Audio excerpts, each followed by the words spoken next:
जाजपुर अंचल में कईछ देहरे जगन्नाथ चित्र आंकी रिल्स करिथिबा युवक विश्वजित जेना क्षमा प्रार्थना करिथिबा भूल पाई क्षमा करदेबाकू पुणी सोशल मीडिया रे निवेदन करिसेंती विश्वजित जेना।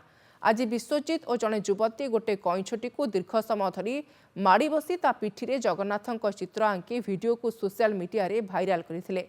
एहाकु ने आपत्ति उठाइथिले खोर्धा जिला अवैतनिक वन्यप्राणी तत्वावधारक शुभेन्दु मल्लिक। वन्यप्राणी आईन शिड्यूल 1 रे कईछ प्राणी रहिछंती। आईन अनुसार कईछ को मनोरंजन पाई व्यवहार करा जाई परिबो नाही। हेले विश्वजित जेना नामक युवक तांको सहित आउ जने युवती एही भिडियो रे रहिछंती। आईन सबु नियम को फू करी केवल भाइराल हेबा पाई एमिति करूछंती बोली शुभेन्दु कहिथिले। यह वन्यप्राणी आईन अनुसार गुरुतर अपराध जोंथि पाई 3 वर्षरू अधिक दंड विधान रहिछि। घटना नहीं वन विभाग अभियोग करथिले शुभेन्दु। मु किछि दिन पूर्व वन्यप्राणी कईछ उपरे महाप्रभु श्री जगन्नाथंकर जो कलाकृति करथिली से वीडियो उपरे मोर कोनोसी धारणा नथिला कि अनुमान नथिला।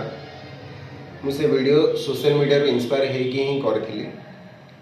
वन्यप्राणी मानक प्रति मो मन रे यथेष्ट सम्मान आ भल पाइबा अछि। ताको कोनोसी क्षयक्षति करिवार मोर मनोवृत्ति नथिला।